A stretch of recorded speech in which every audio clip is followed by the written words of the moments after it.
एक घड़ी, एक घड़ी माने कितना होता पता है आपको? एक घड़ी का मतलब होता है 24 मिनट। कितना होता है? 24 मिनट। ढाई घटी का एक घंटा होता है, तो सही 24 सही है। 24 मिनट की एक घड़ी होती है। एक घटी, आधी घटी, अरे 24 नहीं कर पा रहे तो 12 कर लो। आधी में पुण्य आधे, 12 नहीं कर पा रहे, 12 मिनट भी ना कर पा तो 6 मिनट कर लो। 6 मिनट भी कर लोगे तो तुलसी संगत साधु की, तो 6 मिनट की संगत भी साधु की हरहि कोट अपराध, आपके करोड़ों पापों को दूर कर देगी। महाराज जी ने एक बात बताई थी, आपने सुना होगा कि संतों की संगति से क्या असर होता है। महाराज जी उस दिन बता रहे थे कि एक नाली में पड़ा कीड़ा राजकुमार बनकर के प्रकट हुआ केवल संत के दर्शन मात्र से। भागवत में भक्ति देवी ने क्या कहा? भागवत में भक्ति देवी कह रही हैं कि भो भो साधु क्षणम तिष्ठा। नारद जी से कहा आप एक पल के लिए रुक जाइए। तो नारद जी ने कहा कि एक पल में, एक क्षण में क्या हो जाएगा? अगर तुमको दुख भी है तो एक क्षण में कैसे दूर हो जाएगा? हो ही नहीं सकता। तो भक्ति देवी ने कहा महाराज आपको पता नहीं है, भो भो साधु क्षणम तिष्ठ मत चिंता मपिनाशया। मेरी चिंता का आपके एक क्षण दर्शन से नाश हो सकता है। नारद जी ने कहा कैसे? बोले दर्शनम तब लोकस्य, जैसे ही मैं आपके दर्शन कर लूंगी तो सर्वदा गहरम परम, संसार के सारे सुख केवल साधु के दर्शन से प्राप्त हो जाते हैं। ये संत के दर्शन में इतनी कृपा है। इसीलिए तो कहा संत मिलन को चालिए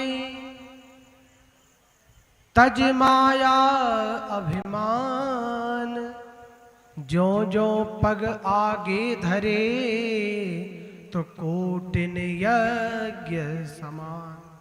संत के मिलन को चलो एक एक पग आगे धरोगे तो करोड़ों यज्ञों के समान आपको फल प्राप्त होगा। ये संत मिलन की कृपा का फल है। आजकल हम संतों से मिलने भी जाते हैं तो एक ही आशीर्वाद कहते महाराज आशीर्वाद दे दो, क्या कि संपत्ति आ जाए, कहते हैं कि नहीं? महाराज आशीर्वाद दे दो। बोले क्यों? बोले हमारे घर में कलेश मचा है। कुछ मांगते नहीं, यही मांगते हैं भगवान से भी संतों से। भगवान क्या इसीलिए है कि तुम्हारे कलेश को दूर करें? भगवान से मांगना है तो भक्ति मांग लो। जिस दिन भगवान की नजर पड़ जाएगी, तो किसी ने कहा कि तेरी नजर पड़ी तो कमल हो गए। हम तो वैसे ही पुष्प थे, तेरी नजर पड़ी तो कमल हो गए, और तेरी बातें करी तो गजल हो गए। मेरी हस्ती तो थी जैसे टूटा हुआ मकान, पर तेरी नजर पड़ी तो महल हो गए। एक कृपा हनुमान जी की है, एक दृष्टि पड़ जाए बस। और जिस दिन हनुमान जी की दृष्टि आपके ऊपर पड़ गई तो ये संसार सब आपके पीछे हो जाएगा। पता है क्यों? इसमें भी श्लेष है, इसमें भी कारण है। जहां पर कृपा राम की हुई तो ता पर कृपा करें सब। आप देखिए संसार में भगवान जिसको बड़ा कर देता है उसके पीछे बहुत लोग लग जाते हैं। ये सत्य है क्या? सत्य है। भगवान ने जिस जिसको बड़ा किया उसके पीछे जनता लगी है, और जो बड़े पद पे नहीं पहुंच पाया उसको कोई गिनता नहीं है। क्यों? क्योंकि जिस पर राम जी की कृपा नहीं हुई उस पर संसार भी कृपा नहीं करता। धनी गेह में लक्ष्मी बसती। लक्ष्मी किसके घर में जाती है? धनी के घर में। धनी गेह में लक्ष्मी जाती, नहीं जाती है निर्धन घर में। सागर में सरता मिलती है, नहीं मिलती है सूखे सर में। नदियां कहां पर जाकर के मिलती हैं? सागर में।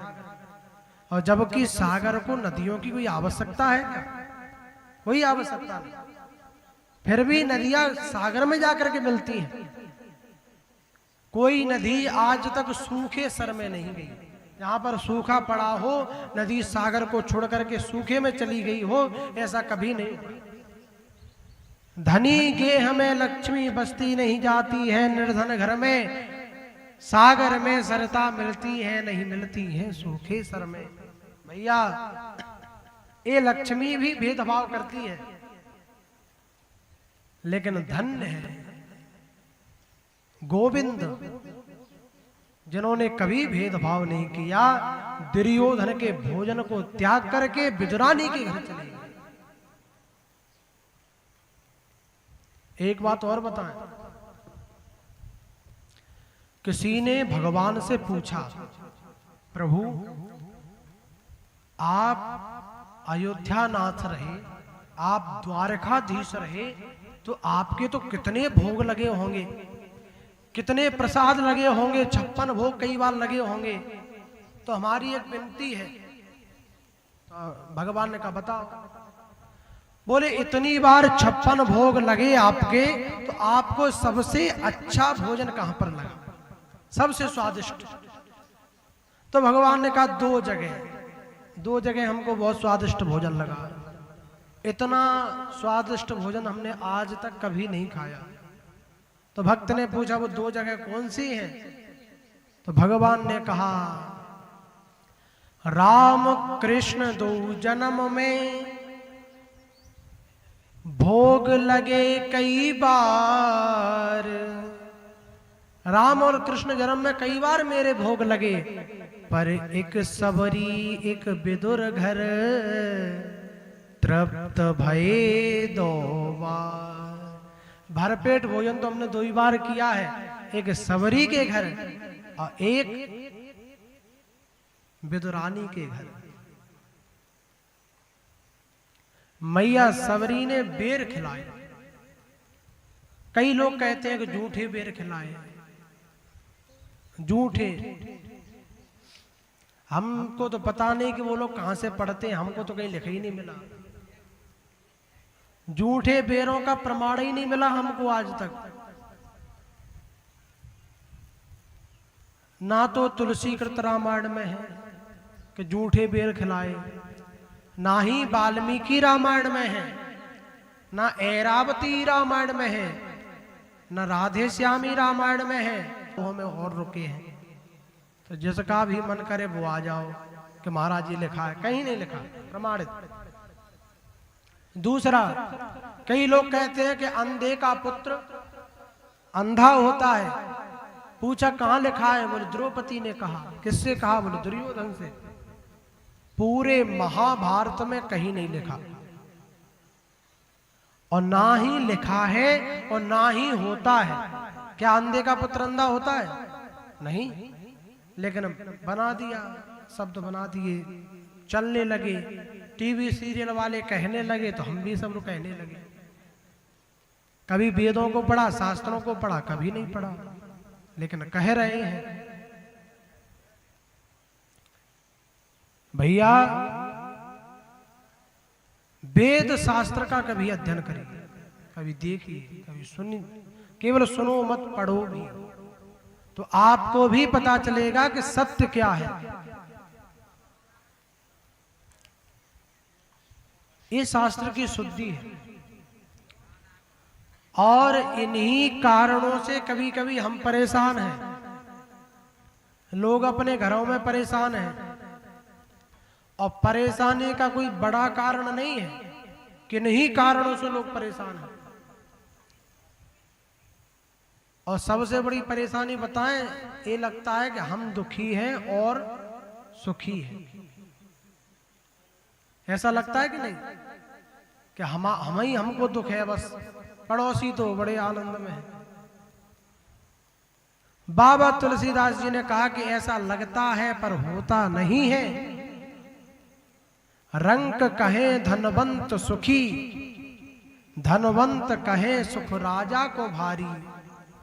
राजा कहे महाराज सुखी, महाराज कहे सुख इंद्र को भारी। इंद्र कहे चतुरानन को सुख, चतुरानन कहे सुख विष्णु को भारी। और तुलसीदास विचार करे, हरि भजन बिना सब जीव दुखारी। भगवान के भजन के बिना इस दुनिया में सब दुखी है, कोई सुखी नहीं है। इसलिए केवल भगवान का भजन करो, भगवान के भजन से ही आपको सब प्राप्त हो सकता है। और आपके क्षेत्र में तो सिद्धेश्वर सरकार बैठे हैं, यहाँ के तो दो प्रभाव हैं।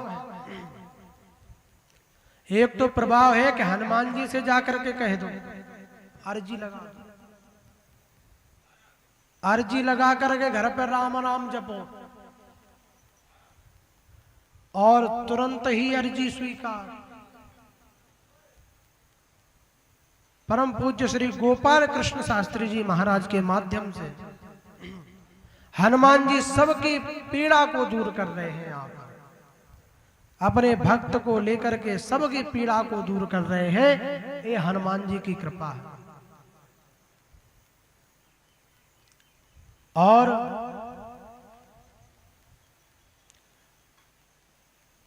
जीवन में कलेश कितना भी हो, दुख कितना भी हो, केवल हनुमान जी को पकड़े रहो।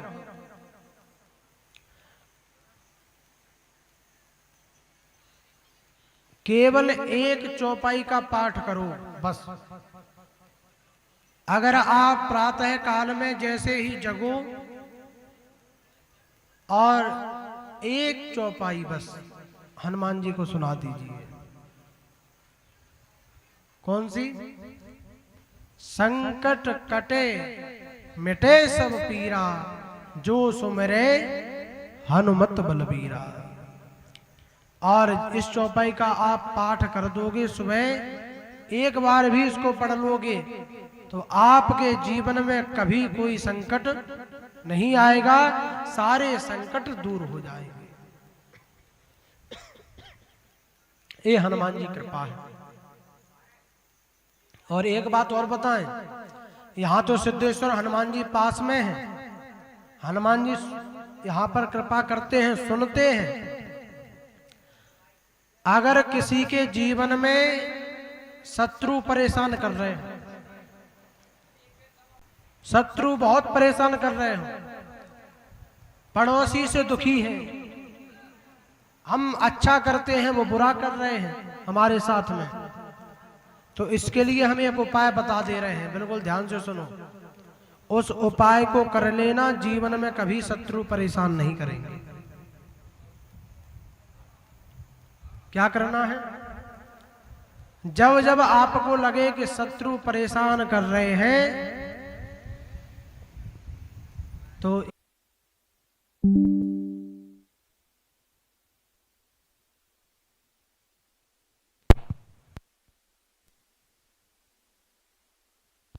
हेलो हेलो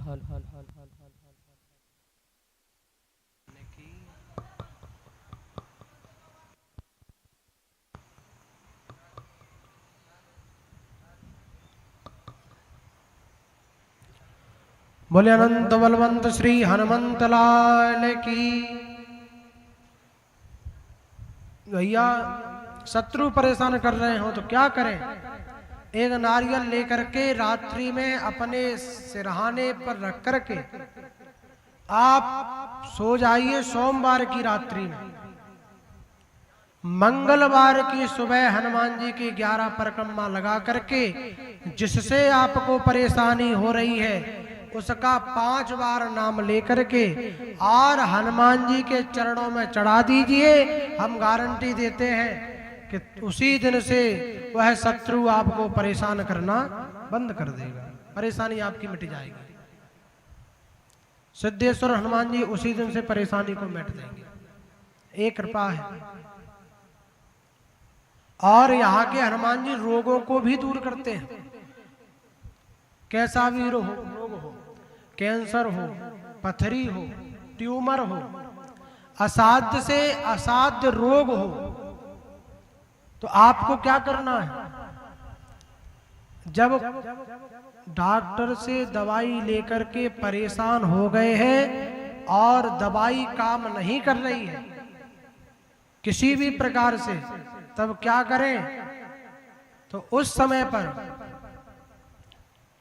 भोजपत्र लेकर के, भोज का पत्र आता है, उसको लेकर के उस पर श्री हनुमते नमः 5 बार लिख करके भोजपत्र पर, और शनिवार के दिन सायकाल में जब सूर्य अस्त हो जाए उसके बाद उस भोजपत्र को हनुमान जी के मंदिर में लेकर के 11 परिक्रमा लगा करके उनके यहाँ स्पर्श करा करके और किसी बहते जल में उसको विसर्जन कर दीजिए, तो उसी दिन से वह रोग नष्ट हो जाएगा, उसी दिन से रोग में आराम मिल जाएगा। ये हमारी गारंटी है 100%, बिल्कुल आराम मिलना प्रारंभ हो जाएगा,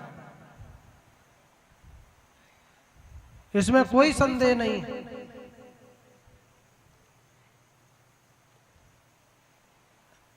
काम की कोई देर नहीं है, कारज की नहीं ढील है, विश्वास की ढील, रघुबर के दरबार में तुलसीदास वकील। तुलसीदास जी वकालत कर रहे हैं, काम की कोई देर नहीं है, हमारे विश्वास की देर है। और एक बात बताएं,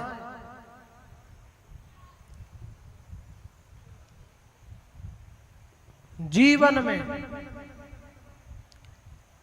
सबसे कम समय में कोई फल दे सकता है तो वो हनुमान जी है। क्यों?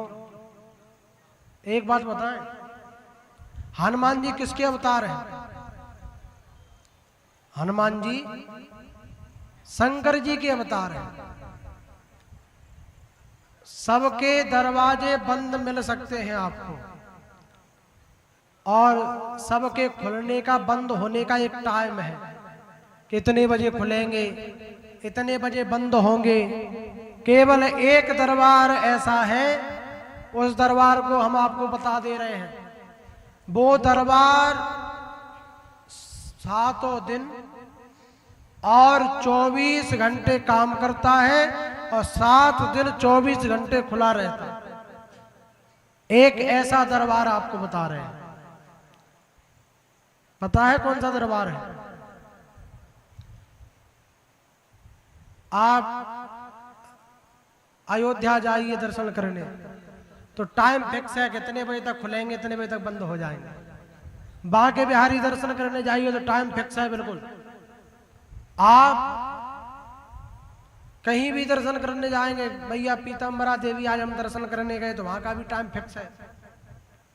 सब जगह के टाइम फिक्स है। अब इमरजेंसी में किसके पास जाएं? जिस समय पट ही लगे हो उसी समय अगर पहुंच जाए तो क्या करें? इमरजेंसी में किसके पास जाएं? तो कहा एक दरबार, आप जाकर के कहीं भी जाइए, हर मोहल्ले में मिल जाएंगे। जाकर के घंटा बजा करके और जोर से कहिए हर हर महादेव। उसी समय शंकर जी बिल्कुल सावधान, बताओ भक्त क्या बात है। वो दरबार कभी बंद नहीं होता है, 7 दिन 24 घंटे खुला रहता है। अब तो ये स्थिति है, कई लोग तो सुबह 4 बजे जाकर के बाल्टी भरी ठंडे पानी की, अब तो ठीक है सर्दी में कुरा देते हैं, तो लाइन लगी है। और एक बात बताएं, भगवान शंकर पर जल क्यों चढ़ाया जाता है? इसलिए तो कहते हैं एक लोटा जल सब समस्याओं का हल। तो जल ही समस्याओं का हल क्यों है पता है आपको? इसका भी कारण है। शास्त्रों ने कहा कि आप किसको कैसे प्रसन्न करेंगे। तो किसी ने कहा कैसे, तो उन्होंने कहा हम बताते हैं। अलंकारः प्रियो विष्णु, अगर भगवान विष्णु को प्रसन्न करना है तो भगवान विष्णु किससे प्रसन्न होंगे? अलंकार से। भगवान विष्णु प्रसन्न हो जाते हैं। अलंकारः प्रियो विष्णु जलधारा शिव प्रिया, और शिव को प्रसन्न करना है तो कैसे प्रसन्न होंगे? जलधारा, जल की धारा जैसे भगवान शंकर के ऊपर पड़ी तो भगवान शंकर प्रसन्न हो जाते हैं। सूर्य को प्रसन्न करना है तो कैसे प्रसन्न करेंगे? शास्त्र ने कहा कि नमस्कारः प्रियो सूर्यः, सूर्य को प्रातः काल में आप नमस्कार करिए, भगवान भुवन भास्कर प्रसन्न हो जाएंगे। और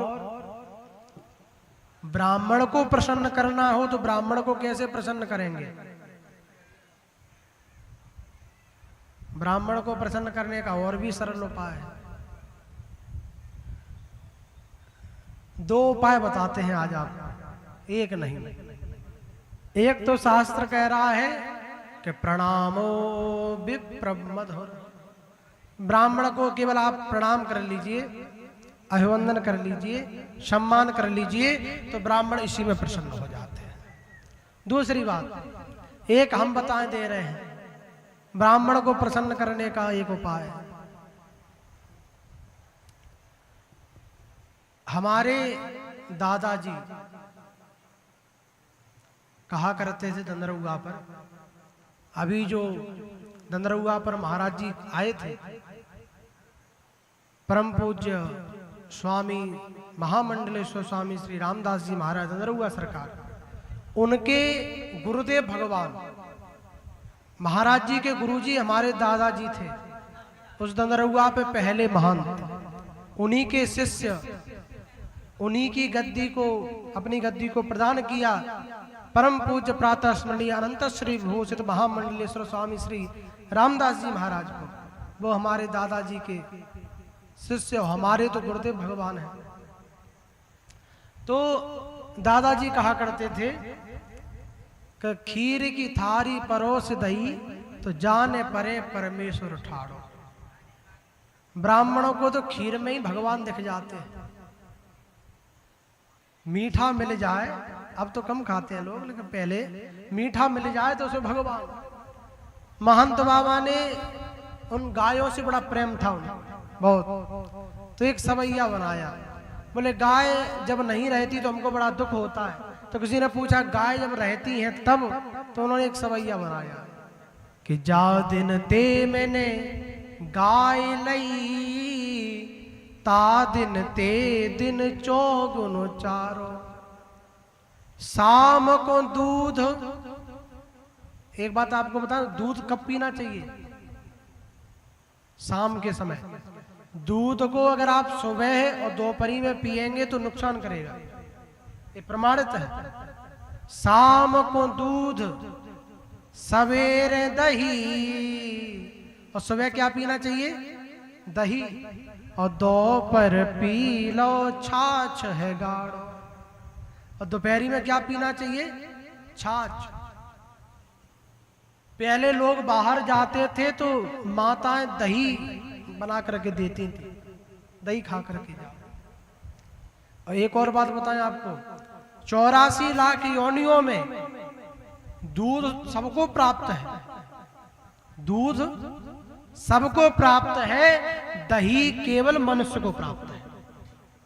और योनियों में दही प्राप्त नहीं है, दही नहीं खा सकते लोग और योनियों वाले, केवल मनुष्य योनि में ही दही खा सकते हो। और वो भी आजकल बंद हो गया। माता बहनें आजकल इतनी बिजी हो गई कि दही, दूध से दही कौन करे। तो शाम को दूध सवेरे दही, और दोपहर पी लो छाछ है गाढ़ो। ले गड़सा कुटी कतरबे को बैठो, तो छूट गयो सब देह को जाड़ो। सर्दी पड़ रही थी, सर्दी लग रही थी, तो कुटी कतर ने बैठ गए तो सारी सर्दी चली गई। तो ले गड़सा कुटी कतरबे को बैठो, तो छूट गयो सब देह को जाड़ो। और जब घर लौट करके आए तो उसी गाय के दूध की खीर बनी। और जैसे ही हारे थके आए तो बैठे, तो खीर की थारी जैसे सामने आई, तो खीर की थारी परोस धरी, तो जान परे परमेश्वर ठाड़ो। तो उसमें भगवान दिखाई दे रहे हैं। हवन में स्वाहा और ब्राह्मणों की आहा, क्या भोजन है। इससे बड़ा फल इस दुनिया में कोई नहीं है। शास्त्रों में भगवान ने कहा मैं 2 ही जगह भोजन ग्रहण कर सकता हूं, तीसरी कोई जगह नहीं। तो किसी ने कहा 2 जगह कौन सी है, बताते तो जाओ। तो भगवान ने शुक्ल यजुर्वेद में कहा कि पहले मैं भोजन ग्रहण करता हूं ब्राह्मणोश मुखमासीना। कहां करता हूं? ब्राह्मणों के मुख के द्वारा। ब्राह्मणोसी मुखमासीना, पहला मेरा मुख है ब्राह्मण। पूछा दूसरा, तो कहा मुखाध्यग्नि रजायतः, दूसरा मेरा मुख है अग्नि, जहां पर मैं दोनों जगह प्रत्यक्ष रूप में भोजन ग्रहण करता हूं। तीसरी कोई जगह ऐसी नहीं है जहां पर मैं स्वयं ग्रहण नहीं करता। ये प्रभाव। लेकिन समय का परिवर्तन, अब तो कलयुग का प्रभाव है। कलयुग के प्रभाव में लोग अपनी, अगर शुद्ध भाषा में कहें तो अपने बाप को बाप नहीं कह रहे। एक स्थिति बनी हुई है।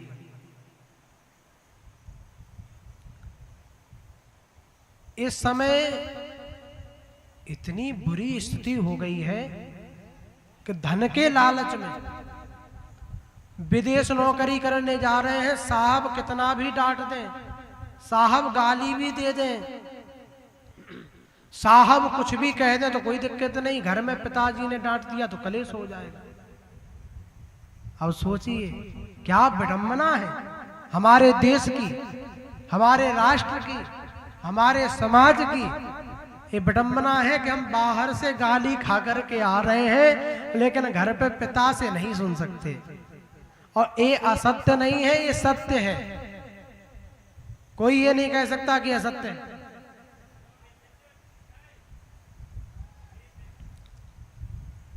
अभी कुछ लोगों ने कुछ समय पहले सूचना मिली कि ग्वालियर में धर्म परिवर्तन किया, धर्म बदला। 2500 के करीब लोगों ने।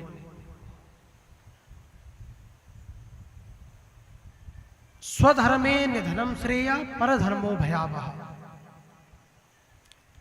इस दुनिया में केवल धर्म कोई है तो वो केवल एक ही धर्म है, वो है सनातन। सनातन के अलावा इस दुनिया में कोई धर्म नहीं है। सनातन ही पुरातन है, सनातन ही सत्य है, केवल एक ही धर्म सत्य है। तो किसी ने हमसे कहा, बोले महाराज अगर यह धर्म सत्य है तो ये केवल एक ही जगह पर क्यों रह गया? विदेशों में तो है ही नहीं। विदेशों में लोग कहाँ इनको ज्यादा मानते हैं, कहाँ इन देवी देवताओं को मानते हैं, कहाँ इतना करते हैं, फिर भी चल रहे हैं। और भगवान के जितने अवतार हुए, भगवान के इसी पृथ्वी पर हुए। यहीं पर फिर भगवान को जगन्नाथ क्यों कहा जाता है? जगन्नाथ का मतलब होता है कि जग में कहीं भी अवतार ले, केवल भारत में अवतार लेते हैं, फिर जगन्नाथ कैसे हैं? तो भगवान ने कहा पालन पोषण तो मैं सब जगह का करता हूं, लेकिन जन्म तो माता के द्वारा ही होता है। जन्म माता के द्वारा होता है। कोई किसी देश को माता नहीं कहा जाता, केवल भारत को ही माता कहा जाता है। इसलिए सारे अवतार भगवान के इसी भूमि पर हुए, यहीं पर हुए।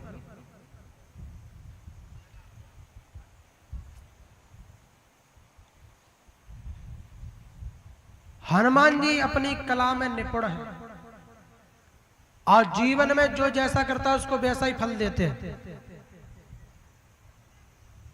कोई हेर फेर नहीं करते, कोई बदलाव नहीं करते। किसी ने कहा पापी लोग बहुत हो गए, जहां पर हमको विश्वास है वो लोग भी आज पैसे से बिक जाते हैं। किसी व्यक्ति का केस चल रहा था कोर्ट में, उसको न्याय मिलना था, और जिसने अन्याय किया था जज साहब जानते थे कि इसने अन्याय किया है, इसको सजा होनी चाहिए। तो उसने जज साहब को शाम को मिलने गया, जज साहब से कहा महाराज मुझको बाइज्जत बरी करवा दीजिए। उन्होंने कहा तुम बरी नहीं हो सकते। क्यों? क्योंकि तुमने पाप किया है, तुमने किसी की हत्या की है, तुमको मैं बरी नहीं कर सकता। तो उस व्यक्ति ने कहा महाराज अगर आप मुझको बरी कर देंगे तो मैं आपके पिताजी से आपको मिलवा सकता हूं जिनका स्वर्गवास हो गया, उनसे मैं तुमको मिलवा दूंगा। जज साहब ने कहा पिताजी कैसे मिल जाएंगे? बोले मेरी गारंटी, अगर मैं आपके पिताजी से न मिलवाऊं तो आप मुझको फांसी की सजा दे देना। जज साहब ने कहा ठीक है। दूसरे दिन गए तो इनको तो बाइज्जत बरी कर दिया, उसको सजा सुना दी। और जज साहब जानते थे कि उसका दोष नहीं है जिसको सजा दी। शाम को जज साहब ने कहा चलो हमारे पिताजी से मिलवाओ, कहां पर है? तो उसने कहा चलो। साथ में लेकर के गया और जाकर के एक जगह पर पंगत चल रही थी, वहां पर जूठी पत्तलें डली हुई थी। जाकर के इशारा किया कि इस पत्तल को उठाइए, और जैसे ही पत्तल को उठाया तो उसके नीचे कीड़ा छोटा सा रिंग रहा था। तो उसने कहा ये तुम्हारे पिताजी हैं, ये तुम्हारे पिताजी हैं। जज साहब को क्रोध आ गया, ये हमारे पिताजी कैसे हो सकते हैं? तो उस व्यक्ति ने कहा कि तुमको पता था कि मेरा अन्याय है, फिर भी तुमने मुझको बाइज्जत बरी कर दिया, तो ऐसे पुत्र का पिता कीड़ा ही बना होगा, उसको स्वर्ग कभी नहीं मिल सकता।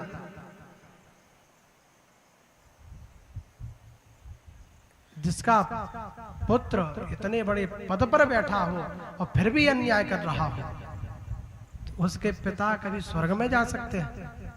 कभी नहीं।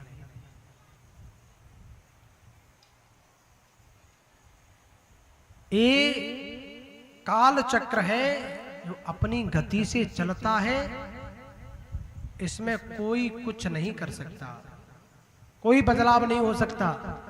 इसमें समय अनुसार वही होगा जो पहले से निश्चित है। हम कितना भी उसको करें, कितना भी टालें, वो टल नहीं सकता। एक बात बताएं, एक कथा आती है गरुड़ पुराण में, एक कथा। एक तोता डाली पर बैठा था, सभी बिल्कुल ध्यान से सुनना, बहुत समझने की बात है। एक तोता डाली पर बैठा था, तो यमराज जी वहां से निकले, यमराज। तो यमराज उस तोता को देख करके हंसने लगे। तो जैसे यमराज हंसे तो तोता को तो भय लगने लगा कि दुनिया का और कोई हंसे तो ठीक, आज तो यमराज ही हंस रहा है देख करके। वो यमराज देख करके हंस जाए, इसका मतलब क्या है? इसका मतलब है कि अब तुम्हारा नंबर लगने वाला है। तो तोता घबरा गया बहुत, और घबरा करके उसके एक मित्र हैं भगवान गरुड़, गरुड़ से एक बार उसकी मित्रता हुई थी। तो भगवान गरुड़ के पास पहुंचा, गरुड़ से जाकर के कहा प्रभु मैं बहुत भयभीत हूं। उन्होंने पूछा क्या बात हो गई? बोले आज यमराज जी आए थे और यमराज जी मुझको देख करके हंस रहे थे। गरुड़ ने कहा चिंता मत करो, मैं तुम्हारा मित्र हूं, यमराज तुम्हारा कुछ नहीं बिगाड़ सकते, मेरे पीठ पर बैठो। तो तोता को अपनी पीठ पर बैठा करके गरुड़ जी 7 समुद्र दूर एक गुफा में छोड़ करके आ गए, बहुत दूर। लौट करके जैसे ही आ रहे थे तो रास्ते में यमलोक मिला। तो गरुड़ जी ने सोचा क्यों ना पूछते चले कि क्यों हंस रहे थे। तो रास्ते में आकर के पूछा, यमराज जी ने देखा कि भगवान गरुड़ आए हैं। अरे प्रभु, आप क्यों आए हैं? आज्ञा कर दे तो मैं आपके पास सेवा में हाजिर हो जाता। यमराज जी ने कहा। गरुड़ जी ने कहा, नहीं नहीं, ये छोड़ो, मैं यहाँ से निकल रहा था तो सोचा आपसे मिलता चलूं, लेकिन आज आप मृत्युलोक में गए थे। तो यमराज जी ने कहा, गए तो थे। एक तोता डाली पर बैठा था, उसको देख करके आप हंस रहे थे। तो यमराज जी ने कहा, हंसे भी थे, क्यों? तो यमराज जी ने कहा, वो तो वैसे ही हंसे थे महाराज। बोले, नहीं नहीं, कुछ तो कारण होगा। यमराज जी ने कहा, महाराज मैं इसलिए हंसा था कि मुझको लगता है कि ब्रह्मा जी से लिखने में गड़बड़ी हो गई। गरुड़ जी ने कहा, ब्रह्मा जी से गड़बड़ी कैसे हो सकती है? तो बोले, ब्रह्मा जी ने लिखा है कि इस तोते की मृत्यु कुछ ही समय बाद 7 समुद्र दूर एक गुफा में होगी, और ये अब कितनी भी जल्दी जाएगा इतने समय में नहीं पहुंच सकता। इसलिए ब्रह्मा जी ने गलत लिखा इस बार। और इस बार मैं सोच ही रहा था कि इस बार गलत हो जाए तो मैं रजिस्टर लेके पहुंच जाऊंगा। ये गलत है, इसलिए मैं हंस रहा था। गरुड़ जी ने माथा ठोका, उसको हम ही छोड़ के आए हैं अभी 7 समुद्र दूर गुफा में। यमराज जी ने कहा, जाकर देखो, निपट गए। और जैसे ही लौट करके गए तो वहां पर निपटे मिले, गोविंदाय नमो नमः। इसका तात्पर्य क्या है? शब्द, समय, स्थिति, लक्षणा, जिस प्रकार, जहां पर, जिस समय पर, जिस स्थिति में, जहां जैसा लिखा होगा वहां वैसा ही होगा, उसमें कोई फेर बदल नहीं हो सकता।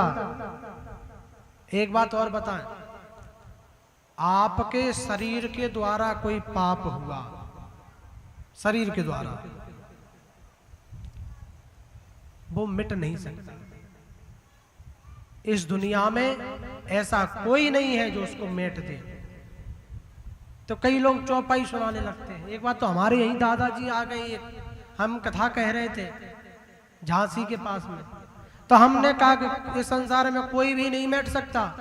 तो वो आ गए हमारे पास, बोले, महाराज कैसी बातें कर रहे हो, भावई मेट सके त्रिपुरारी। रामचरितमानस में कहा कि भगवान शंकर मेट सकते हैं। तो हमने कहा, महाराज पूरी तो पढ़ लिया करो, ये भी देख लिया करो कि किसके लिए कह रहे हैं, कहां पर कह रहे हैं। एक चौपाई का अर्थ व्यक्ति सब जगह लगा देता है।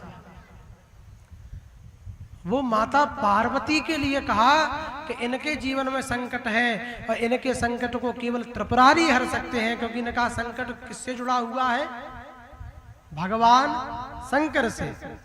ये विवाह करना चाहती हैं, वो नहीं करना चाहते अभी, तो इनका संकट है विवाह, उनको वर रूप में वर्ण करना।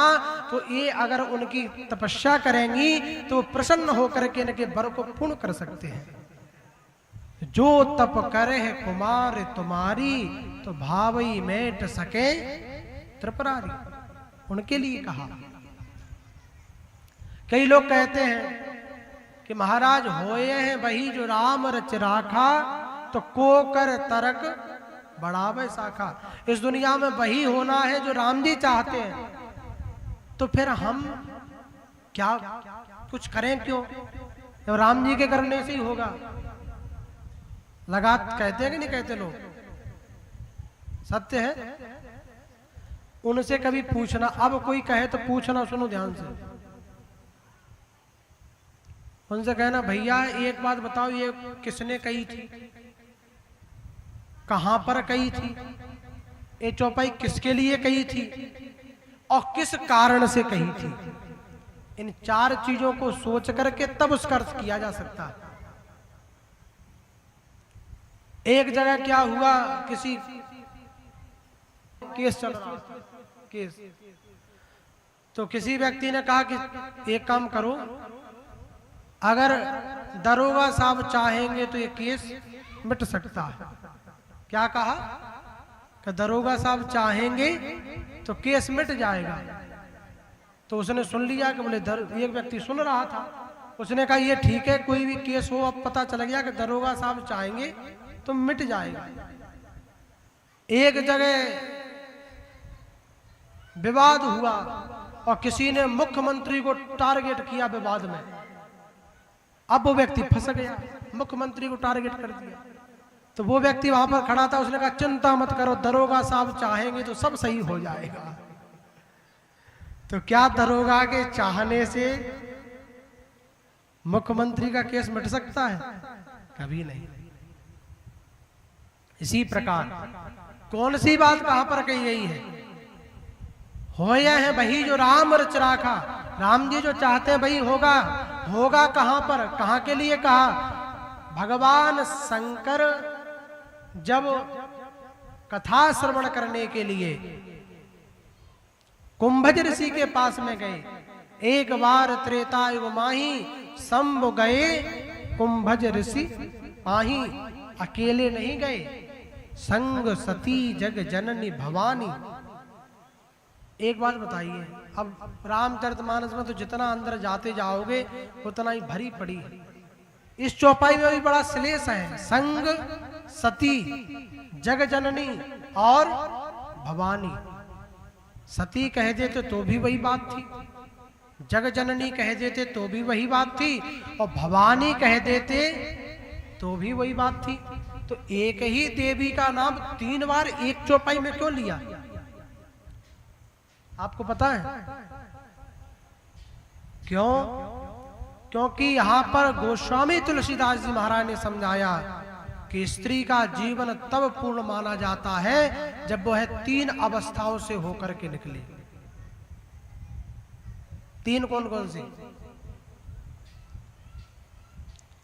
पहली सती, संग सती।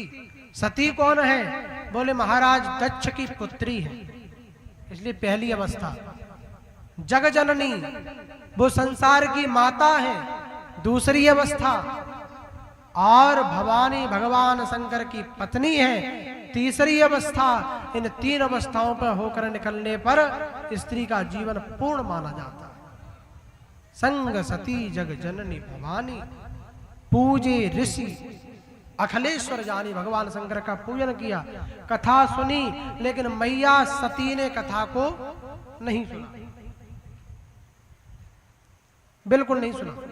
भगवान शंकर ने कथा को सुनी, केवल कहत सुनत रघुपति गुण गाथा, कछु दिन तहां रहे गिरनाथा। एक बात बताएं, भगवान की कथा मन से न सुनना बहुत बड़ा पाप है। यही पाप हमसे कहीं ना कहीं अन्याय कराता। इसको सुनिए ध्यान से आप। मैया सती ने कथा को नहीं सुना, भगवान शंकर ने सुना। और जब वहां से चले भवन संग दक्ष कुमारी।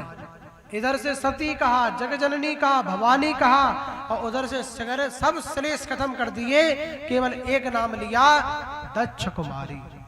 भगवान शंकर ने कहा कि अब ये मेरी पत्नी के योग्य नहीं। क्यों? क्योंकि जिनको भगवान की कथा अच्छी नहीं लगती, जिनके भगवान की कथा में जिनका मन नहीं लगता, वो मेरे या फिर मेरे भक्त कभी नहीं हो सकते। वो मेरे कभी भक्त नहीं हो सकते। दक्ष कुमारी को साथ में लेकर के लौटे, और इसी समय जन रंजन भंजन में भारा, हरि रघुवंश लीन अवतारा। इसी समय भगवान ने रघुवंश में अवतार ले लिया और लीला कर रहे हैं भगवान। कहां पर? हे खग हे मृग मधुकर श्रेणी, और तुम देखी सीता मृग नैनी। रो रहे हैं।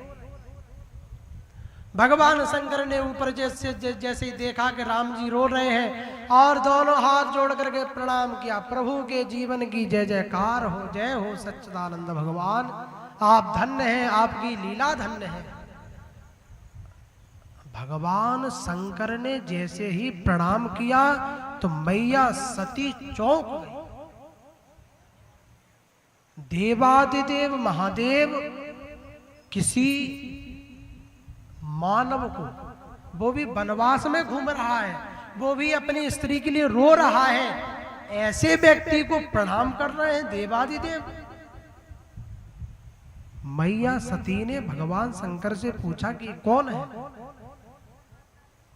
भगवान ने कहा कि आप नहीं जानती क्या? तो मैया सती ने कहा नहीं, मैं नहीं जानती है कौन है। भगवान शंकर ने सीधे शब्दों में बताया कि यह वो है जिनकी कथा सुन करके अभी हम आए हैं, जिनकी अभी हम कथा सुन के आए हैं, ये वो ही है। मैया सती ने कहा कि आपके अनुसार ये भगवान है, ये भगवान है। तो भगवान ने कहा हमारे अनुसार नहीं है, ये भगवान ही है। मैया सती ने कहा ये भगवान है, तो इनको पता होगा कि इनकी पत्नी कहाँ है, पता होगा कि नहीं? और अगर इनको नहीं पता है कि इनकी पत्नी कहाँ है तो इसका मतलब ये भगवान नहीं है। और अगर इनको पता है कि इनकी पत्नी कहाँ है तो जाते क्यों नहीं है, फिर रो क्यों रहे हैं? इसका मतलब ये भगवान नहीं।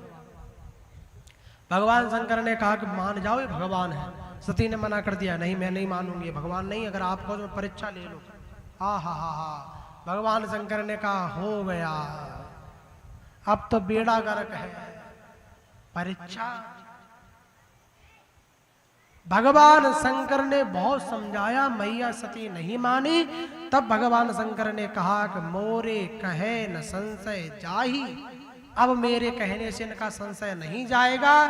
और वित विपरीत भलाई नहीं, अगर मैं अब इनको रोकता हूं तो वो ठीक नहीं होगा। कह दिया जाओ, मैं इसी बटवृक्ष के नीचे बैठा हूं, तुम परीक्षा लेकर के वापस आ जाओ। बड़ी विस्तृत कथा है। परीक्षा लेने के लिए गई, परीक्षा भी ली तो किस रूप में? माता जानकी का रूप बनाया। धन्य है, माता जानकी का रूप बना करके सामने गई तो राम जी ने नहीं देखा, पहले लक्ष्मण जी ने पीछे से देखा। और लक्ष्मण जी ने देखा भी क्या? लक्ष्मण दीक उमा कृत वेशा। लक्ष्मण जी ने मैया पार्वती को देखा। उमा किसका नाम है? पार्वती मैया का। तो पार्वती मैया का तो अभी जन्म भी नहीं हुआ। जन्म हुआ है क्या? ये तो सती है, सती भी सीता बनी है, पार्वती का तो अभी कोई नाम ही नहीं। तो फिर लक्ष्मण जी ने उमा को कैसे देख लिया? राम कथा बड़ी गूढ़ है, इसको समझना इतना सहज नहीं है। सीधे सीधे कह करके तो कुछ भी निकल जाओ, बहुत गूढ़ है। उमा को कैसे देखा? तो बाबा ने कहा कि 14 वर्ष जाग करके जो योगी तपस्या कर रहे हैं वह लक्ष्मण त्रिकालदर्शी हैं, 3 कालों को देखते हैं। उन्होंने देखा कि अब ये सती नहीं रही, ना ये माता जानकी रही, अब इनको पार्वती बनना पड़ेगा, इसमें कोई संदेह नहीं है। इसलिए अगले जन्म को देखा तो लक्ष्मण दीख उमा कृत वेशा, अगले जन्म को देख लिया। राम जी ने प्रणाम किया, मैया आप यहाँ कैसे विचरण कर रही हैं? बाबा शंकर कहाँ है? मैया ने कहा इन्हें तो इस रूप में भी पहचान लिया। अब तो प्रणाम करके वापस लौटी, और जैसे ही वापस हुई पीछे मुड़ करके देखा तो राम जी जा रहे हैं, बीच में मैया जानकी जा रही है, पीछे लक्ष्मण जी जा रहे हैं। फिर आंख बंद करके आंखों को खोला तो ना तो राम जी है, ना लक्ष्मण जी है, ना सीता जी है। फिर आंख बंद करके आंखों को खोला तो राम ही राम दिख रहे हैं। फिर आंख बंद करके आंखों को खोला तो कहीं कुछ नहीं दिख रहा। माया फैला दी भगवान ने, और जैसे माया के चक्कर में मैया पड़ी, उसी समय मूर्छित होकर के जमीन पर बैठ गई। राम जी ने अपनी माया को उसी समय समेट लिया, और जैसे नेत्रों को खोला तो राम लक्ष्मण जाते हुए दिखाई दे रहे हैं, मैया जानकी के साथ में। राम जी ने मानो यहां पर संदेश दिया कि मैं कभी भी वैदेही से विलग नहीं होता, मैं हमेशा वैदेही के साथ में रहता हूं। यह संदेश आज दिया। और पता है मैया सती जब वापस लौट करके आई तो शंकर भगवान ने पूछा कि परीक्षा ले ली? तो मैया सती ने पता है क्या कहा? कछु न परीक्षा लीन गुसाई कीन प्रणाम तुम्हारी नहीं। भगवान जैसे आपने यहां से प्रणाम किया ना, ऐसे ही मैं प्रणाम करके वापस आ गई, परीक्षा नहीं ली। पहला पाप, पहला गिनो, एक एक पाप गिनना ध्यान से। पहला पाप भगवान की कथा मन से न सुनना। दूसरा पाप भगवान पर संदेह करना। तीसरा पाप पति के वचनों को सत्य न मानना। चौथा पाप भगवान की परीक्षा लेना। पांचवा पाप वो भी जानकी के रूप में। और छठवां सबसे बड़ा पाप आकर के शंकर जैसे पति से झूठ बोलना कि मैंने कोई परीक्षा नहीं ली। तब शंकर देखे उधर ध्याना, सती जो कीन चरित सब जाना। और सब जान गए तो भगवान शंकर ने संकल्प कर लिया, शिव संकल्प कीन मन माही, यह तन भेंट सती मोहे नाही। आपको पता, जब माता पार्वती का जन्म हुआ,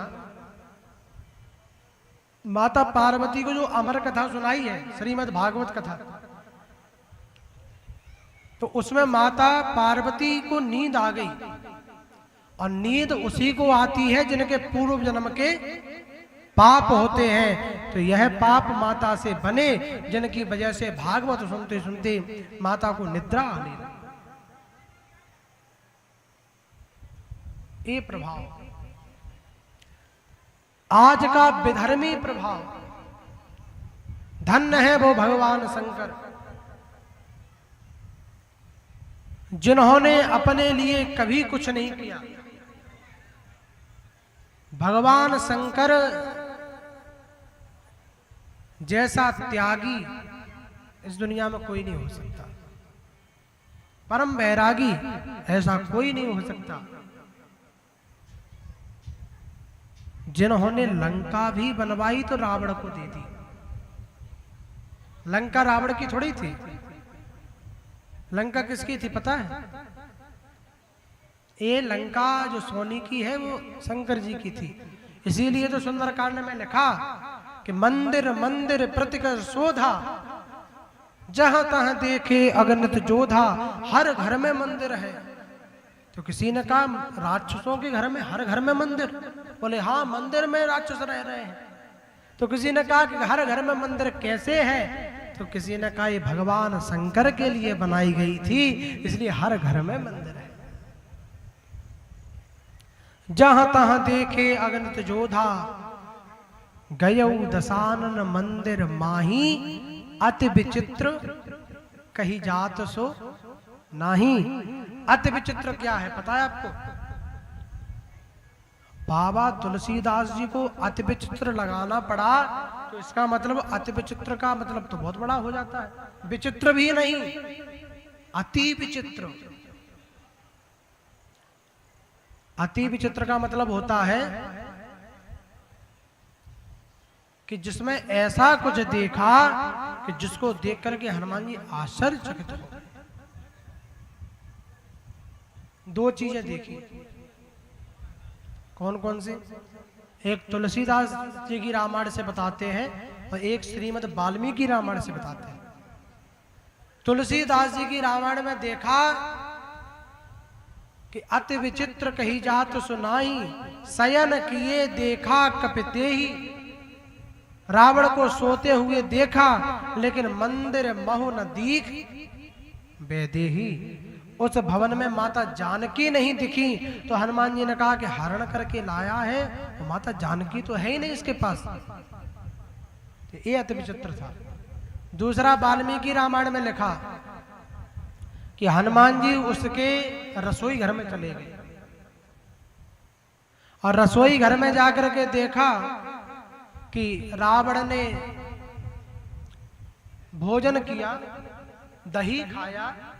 तो समझ लेना कि इसके विनाश का समय, इसकी मृत्यु का समय नजदीक आ गया है। अब ब्रह्मा जी भी इसकी मृत्यु को नहीं रोक सकते।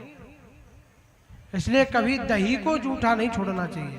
पहले के हमारे बुजुर्ग थे तो दही खाते थे तो उसमें पानी डाल के उस पात्र में पी जाते थे। सत्य है क्या? सत्य है। आप लोग बैठे हैं, सही है ना? तो पानी डाल के पी जाते थे। क्यों? क्योंकि दही अगर जूठा छोड़ दिया तो काल नजदीक आ जाएगा। तो दो विचित्र बातें देखी हनुमान जी ने। एक तो माता वैद्य ही नहीं है, एक दही जूठा है, तो समझ गए अब रावण का। तो माता वैद्य ही नहीं है, एक दही जूठा है, तो समझ गए अब रावण का पतन होगा। और संत लोग जब जब जिसका साथ देते हैं तब तब उसके जीवन में कभी परेशानी नहीं आती। जब तक रावण के यहाँ पर विभीषण रहे तो रावण सुरक्षित रहा। दुर्योधन के यहाँ पर विदुर जी रहे तो दुर्योधन सुरक्षित रहे। और महाराज कंस के यहाँ पर अक्रूर जी जब तक मन से साथ देते रहे तब तक कोई समस्या नहीं आई। और असकह चला विभीषण जब ही तो आयुहीन भय सब, आयुहीन हो गए। ये संत कृपा है, ये भगवंत कृपा है। और आजकल तो विधर्मियों की कहे। एक बार क्या हुआ, सत्य घटना बता रहे हैं आपको, बिल्कुल सत्य। किसी व्यक्ति का कोर्ट में केस चल रहा था, कोर्ट में तो 6 साल हो गए केस के चलते चलते। आज वह समय आया जब केस फाइनल हो गया और बहुत सीधा व्यक्ति था, वो केस जीत गया। उसकी गलती भी नहीं थी उसमें, जीत गया। वो रोने लगा तो सबने पूछा रो क्यों रहे हो? उसने कहा मेरी इच्छा है कि मैं एक बार जज साहब से मिलना चाहता हूं, मैं जज साहब से मिलना चाहता हूं, मेरी इच्छा है। तो किसी ने जाके जज से कहा कि सर वो बहुत भावुक हो रहा है, आपने उसको शायद जिता दिया है इसलिए वो भावुक है, इसलिए आप एक बार उससे मिल लीजिए। तो जज साहब ने कहा ठीक है बुलाओ। तो उस व्यक्ति को बुलाया गया जिसका 6 साल से केस चल रहा था। आज वह जीता और जैसे ही वो आया जज साहब के ऑफिस में प्रणाम किया, बोले हुजूर आपने बड़ी कृपा कर दी कि मुझको जिता दिया और मैं आपके लिए क्या कहूं, भगवान से क्या प्रार्थना करूं। मैं तो केवल आपके लिए एक ही प्रार्थना करूंगा कि भगवान करे तो आप बहुत जल्दी दरोगा बन जाओ। कौन बन जाओ? दरोगा। तो किसी बगल वाले ने टोहनी मारी, बोल पागल है क्या, ये मजिस्ट्रेट है, ये मजिस्ट्रेट है, तुम दरोगा बनने की कह रहे हो? तो कह रहे हो भगवान से प्रार्थना करेंगे। तो उसने कहा हुजूर माई बाप मैं इतना नहीं जानता, लेकिन जब मेरा केस चालू हुआ तो दरोगा साहब ने कहा था कि 5,000 रुपए दे दो तो यही केस को रफा दफा कर देंगे। जिस केस को जीतने में आपने 6 साल लगा दिए, उस केस को दरोगा साहब 5 मिनट में निपटा रहे थे, तो हमको लगा कि वो शायद आपसे बड़े होते होंगे। ये आज का समय है, ये है और इसमें असत्य नहीं है, ये घटना भी सत्य है और उसकी बात भी सत्य है। ऐसा होता है कि नहीं होता? जो कमजोर लोग हैं उनको तो डंडे के बल पे थाने में भर दिया जाता है और बड़े बड़े लोग कितने भी बड़े बड़े पाप करके बेधर्मी लोग इस समाज में खुले घूम रहे हैं, सरकारें उनका कुछ नहीं कर रही, शासन उनका कुछ नहीं कर रहा। बेधर्मियों को कोई कुछ नहीं कहता, अधर्मियों को कोई कुछ नहीं कहता, लेकिन जो सतमार्ग पर चल रहे हैं, जो किसी को कष्ट नहीं पहुंचाना चाहते, उनको पग पग पर कष्ट है, जगह जगह पर कष्ट है।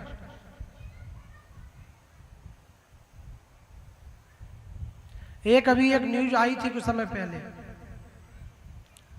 कि किसी घर में ही कि भाई ने केवल जमीन के पीछे, थोड़ी सी जगह के पीछे दूसरे भाई में गोली मार दी। दूसरे भाई को मार दिया। किसके लिए? केवल जगह के लिए। क्या हमारा राष्ट्र यही था? क्या हमारी सभ्यता यही थी? क्या हमारी संस्कृति यही थी? नहीं। हमारी संस्कृति वो थी कि जिसमें जब राज्य की बात आई तो राम जी ने एक गेंद बना करके पूरे राज्य को भरत जी की तरफ उछाल दिया, आप रखो। और दुखी होकर के भी नहीं, भरत प्राण प्रिय पावे राजू, भरत मेरे प्राणों के से प्रिय है। अगर भरत को राज्य मिलेगा तो इससे प्रसन्नता मेरे जीवन में कुछ नहीं हो सकती। ये मेरा देश था, ये हिंदू राष्ट्र था।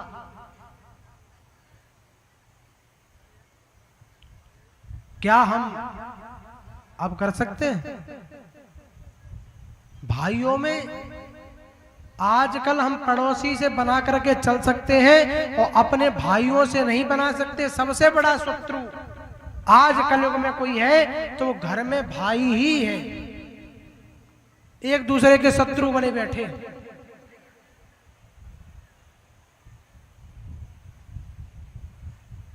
शहर में कितने भी बड़े बड़े मकान बने हों दोनों के भाइयों के, लेकिन गांव में अगर 2 कमरे का मकान बना है तो उसी 2 कमरे के मकान के पीछे बोला चाली बंद हो जाती है। और जबकि शहर में सब संपत्ति है, सब कोई दिक्कत नहीं दोनों के पास।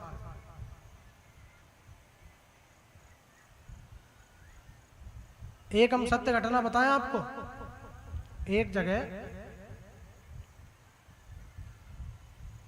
2 भाई रहते थे। बड़े भाई का पुत्र विदेश में नौकरी करता था और कुछ समय बाद बड़े भाई विश्राम हो गए तो छोटे भाई ने बड़े भाई की संपत्ति भी अपने ही नाम करा ली।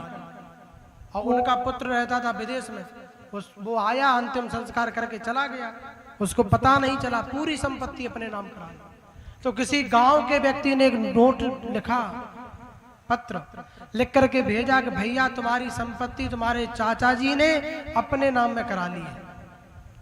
उसके यहां पर पत्र गया। उसने जब पत्र को देखा दुख तो हुआ, लेकिन उसने दूसरा पत्र लिख के भेज दिया, आया नहीं। और दूसरा पत्र जब आया और उनके चाचा जी ने पढ़ा तो उस पत्र में लिखा था कि हम धन्य हैं कि हमारे कुल में आप जैसे पूर्वज हुए हमारे कुल में, क्योंकि इस कुल में आज तक ऐसा आप जैसा धर्मात्मा कोई नहीं हुआ। इस कुल में आज तक इस संपत्ति को लेकर के अपने साथ में कोई नहीं गया। कुछ समय में पहले मेरे पिताजी का निधन हो गया।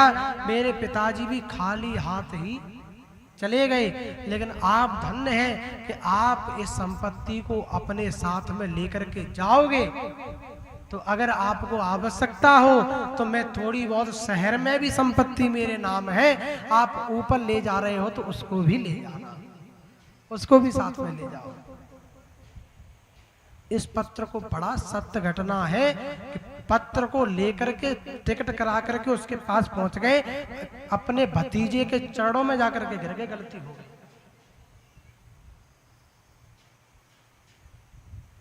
ये माया न आज तक किसी की हुई है और न ये कभी किसी की होगी। हम पैसा पैसा तो खूब रटते हैं, कभी भगवान को भजा। और भगवान की पत्नी है माता लक्ष्मी। जब भगवान नहीं आएंगे तो पत्नी को पहुंचा देंगे अकेली को। हा? माया माया सब भजे और माधव भजे न कोई, जो कदापि माधव भजे तो माया तेरी हो। जब आप माधव को भजना प्रारंभ कर दोगे उसी समय माया आपकी हो जाएगी, इसमें कोई श्लेष नहीं है। केवल समझने का विषय है, बस समझने का विषय क्या है। हम समझने में कभी कभी समस्या है। कैसे? जैसे किसी दुकान पर खरबूजा बिक रहे थे, तो बेचने वाले की कला, तो उसने आवाज लगाई कि खरबूजा शक्कर से मीठे, खरबूजा शक्कर से मीठे। तो शक्कर से ज्यादा मीठे खरबूजा हो सकते हैं क्या? हो सकते हैं तो कोई हाथ उठाओ। नहीं हो सकते ना, असंभव है। उसने कहा अगर शक्कर से मीठे खरबूजा न निकले तो सारे खरबूजा वापस ले लेंगे और 5,000 रुपए का इनाम देंगे, अगर कोई ये बता दे कि नहीं है मीठे। एक व्यक्ति चतुर था, उसने सुना ये ठीक है, तो उसने कहा 10 किलो तोल दो। 10 किलो तुलवा लिए, उसको पता था खरबूजा कौन से शक्कर से मीठे होते हैं। तुलवा करके रख लिए, खाने लगा। उसने कहा पहले खा लो थोड़ा तब बताएंगे। तो 2-3 किलो खा गया। जाकर के कहा तुम झूठ बोल रहे हो, खरबूजा ये शक्कर से मीठे नहीं है तो फीके रखे। उसने कहा ऐसा हो ही नहीं सकता, हमारे सामने खाओ। तो उसने कहा लो तुम्हारे सामने खा ले। तो जैसे ही खाया उसने कहा पागल हो गया, मैं इतनी देर से गला फाड़ रहा हूं तुमको सुनाई नहीं पड़ रहा? मैं कह रहा हूं खरबूजा शक्कर से मीठे, शक्कर से लगा करके खाओगे तो मीठे लगेंगे। शक्कर से मीठे, शक्कर तो लगाओ। तो ये तो बेचने की कला है। मीठे तो तभी है जब शक्कर से मीठे, मैं बोल रहा हूं शक्कर से मीठे, तो बिना शक्कर के खा रहे हैं। ये भी कला है और समझने की, इसमें शास्त्र के लिए बोल रहा हूं, इसलिए कभी कभी आप समझ नहीं पाते। संत कुछ और कहते हैं, समझते आप कुछ और है। वेद वाणी कैसी है? तो किसी ने उदाहरण दिया, हमारे डॉक्टर श्याम सुंदर पारासर जी कहते हैं कि किसी के यहाँ पर एक सेठ जी थे किसी गांव में। तो सेठ जी को माड़ जानते हैं किसे कहते हैं? तो चावल, धान से चावल उससे निकलता है माड़। हमने तो देखा नहीं लेकिन होता है, सुना है।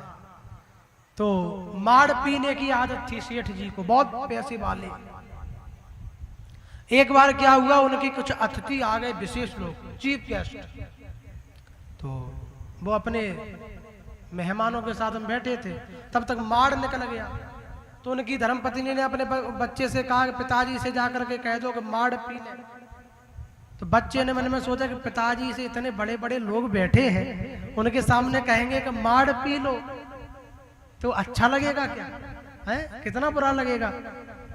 लोग क्या सोचेंगे कि इतने बड़े सेठ जी माड़ पीते। तो पुत्र ने सोचा कि कुछ युक्ति अपनानी चाहिए, बात भी बन जाए, पिताजी को भी पता चल जाए और उन लोगों को पता भी ना चले। तो उस बच्चे ने जाकर के कहा कि पिताजी ने कहा जी बताइए। तो बच्चे ने कहा पिताजी धानुपुर से माड़ू जी आए हैं और कठौता घाट पर बैठे हैं, जल्दी जाकर के मिल लीजिए नहीं तो वो शीतलपुर को चले जाए। अब जो चीफ गेस्ट बैठे थे तो वो तो बैठे ही रह गए, और जो माड़ पीते थे उनको पता चल गया। धानुपुर से माने धान से उत्पन्न, माड़ू जी आए हैं माने धान से जो चावल से उत्पन्न माड़ निकला है। माड़ू जी कठौता घाट पे बैठे हैं माने काठ के पात्र में रखे हैं। तो कठौता घाट पे बैठे हैं और जल्दी जाकर के पी लीजिए नहीं तो शीतलपुर को चले जाएंगे, ठंडा हो जाएगा। तो समझने वाले तो समझ गए और ना समझने वालों ने सोचा कि धानुपुर कोई होगा, उससे कोई माड़ू जी आए होंगे जो मिलने के लिए कोई घाट होगा वहां बैठे होंगे, और नहीं मिलेंगे तो शीतलपुर कोई शहर होगा वहां को चले जाएंगे। तो ये तो अपनी कला है कि हम कैसे समझाते हैं। सत्य है क्या? सत्य है। अपना समझाने का श्रेय है कि तुम किसको किस प्रकार, किस स्थिति में किस प्रकार समझा सकते हो।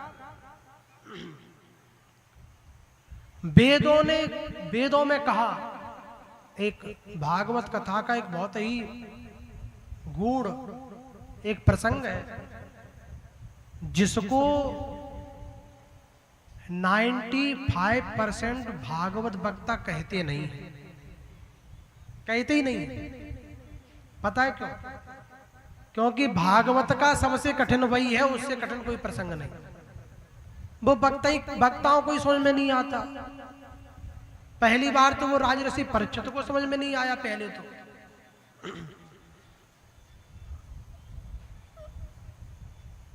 कहो तो आपको समझा दे, 2 अध्याय में, बहुत कठिन।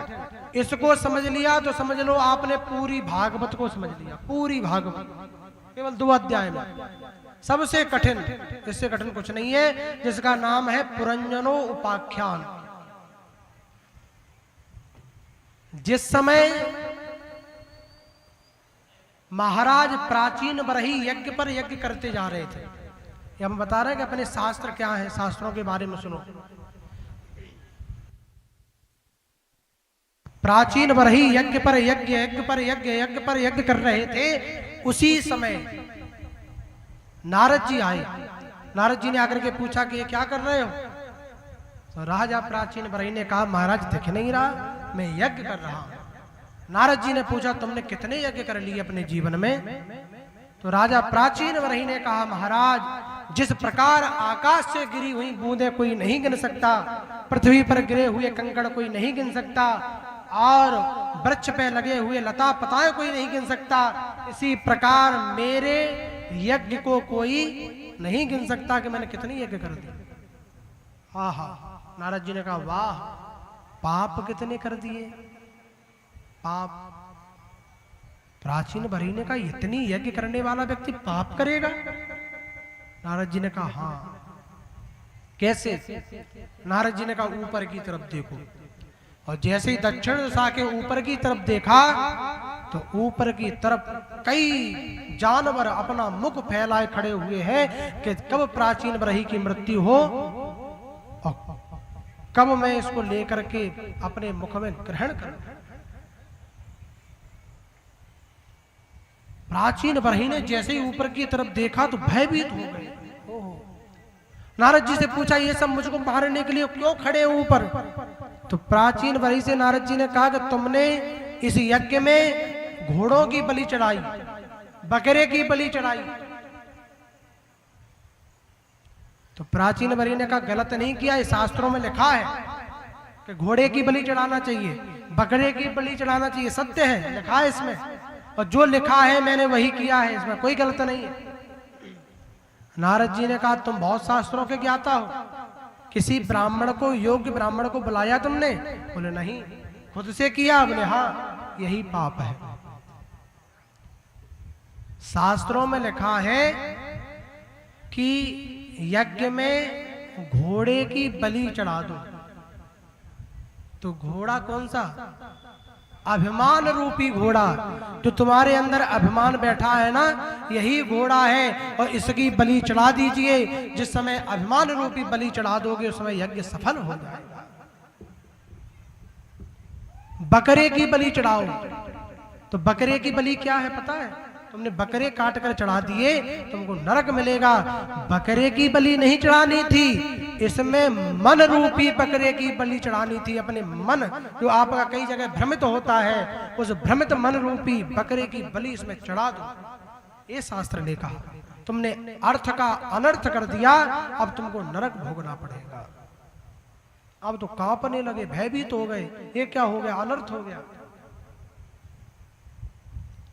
नारद जी क्रोध में, संत भी आज क्रोध में, तुमने जानवरों को मार दिया। एक बात पता है, इस दुनिया में सिंह, शेर होता है, शेर शाकाहारी है या मांसाहारी है? कैसा है? मांसाहारी है ना। उसके सामने आप शाकाहारी भोजन रखोगे तो क्या करेगा वो? गाय शाकाहारी है या मांसाहारी है? हा? उसके आगे आप मांस को रखोगे तो क्या खाएगी? जानवर भी जानते हैं कि हमको क्या खाना चाहिए और क्या नहीं खाना चाहिए। धन्य है वो मनुष्य जिसको चाहे तुम शाकाहार दे दो, चाहे मांसाहार दे दो, चाहे जिंदा मनुष्य को दे दो, वो सबको खा जाता है। जानवर भी जानते हैं कि हमको क्या खाना चाहिए, क्या नहीं खाना चाहिए। मनुष्य नहीं जानता। मनुष्य सब कुछ खाने पर तुला हुआ है।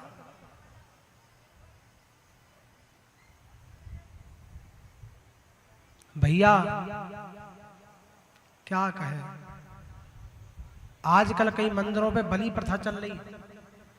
ये बलि प्रथा मैं आज मंच से कह रहा हूं केवल इसी कारण से चालू हुई कि शास्त्रों के अर्थ को अनर्थ कर दिया। शास्त्रों में कभी किसी की बलि का आदेश नहीं दिया। जिन मंदिरों पर बलि चढ़ती है वो बलि प्रथा सही नहीं है। शास्त्रों को पढ़िए, उसको सुनिए, मनन करिए, कहीं पर बलि प्रथा नहीं हमारे शास्त्रों में, ये गलत है। शास्त्रों ने अभिमान रूपी बलि की कहा, शास्त्रों ने अपने बुरे मन रूपी बलि की कहा, शास्त्रों ने किसी जीव हत्या के लिए नहीं कहा। अगर शास्त्र जीव हत्या के लिए कहते तो जड़ भरत जी महाराज की जब बलि चढ़ाना चाहते थे राक्षस, उस समय मां भद्रकाली प्रकट हो गई कि अरे तुम जीव की बलि क्यों चढ़ा रहे। इसलिए जीव की बलि के किसी ने नहीं कहा, ये गलत है, सर्वदा अनुचित है। और आजकल तो भोजन ही बलि का बन रहा है, लोग मांसाहार कर रहे हैं, जीवों को काटा जा रहा है, मारा जा रहा है, उनको पकाया जा रहा है, उनका भोजन किया जा रहा है। अगर तुम किसी जीव का भोजन कर रहे हो तो क्या तुम्हारे देवता, तुम्हारे पितृ कभी स्वर्ग में, या स्वर्ग में तो होंगे ही नहीं, मैं लिख करके देता हूं, नरक में भी सुखी नहीं होंगे।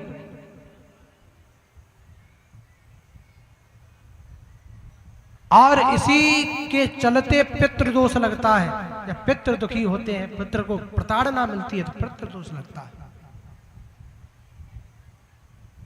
सब खा जा रहे हैं। भगवान ने कहा जीव दया सो मम दया, जीवों पर दया करो बस।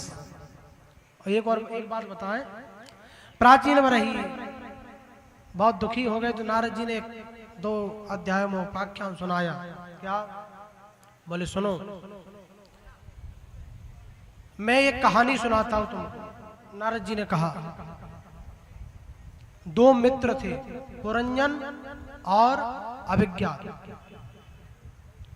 पुरंजन के मन में आया कि मैं बाजार घूमना चाहता हूं, तो अभिज्ञात ने मना किया, कहीं मत जाओ, भटक जाओगे, भूल जाओगे, बहुत बड़ा बाजार है और तुम लौट के नहीं आ पाओगे। तो पुरंजन ने कहा कि मैं लौट करके नहीं आ पाऊंगा, कैसी बात करते हो, मैं जाऊंगा और तुमको नहीं भूलूंगा, मैं लौट करके आ जाऊंगा। तो अभिज्ञात ने कहा ठीक है, लेकिन लौट के आ जाना। बोले हाँ। चला गया। पुरंजन 84 लाख बाजारों में घूमा। कितने बाजारों में घूमा? एक भी बाजार जिसको अच्छा नहीं लगा, इसको केवल एक बाजार अच्छा लगा, 9 द्वारी का, जिसमें 9 दरवाजे हैं और जिसके मुख्य द्वार पर ऐसे फाटक लगे हैं जो अपने आप खुल जाते हैं और अपने आप बंद हो जाते हैं, जिसके फाटकों के नीचे झड़ी लगी हुई है सुंदर। ऐसा एक महल, ऐसा एक शहर किसी ने देखा तो प्रसन्न हो गया, वाह ये अच्छा है, और उसी में प्रवेश कर गया। और इसने अंदर जाकर के देखा तो एक युवती, जिसके साथ में 10 सेना, 5 रक्षक और 1 सेनापति जिसके साथ में, बहुत सुंदर युवती है। और इस पुरंजन ने जब उस युवती को देखा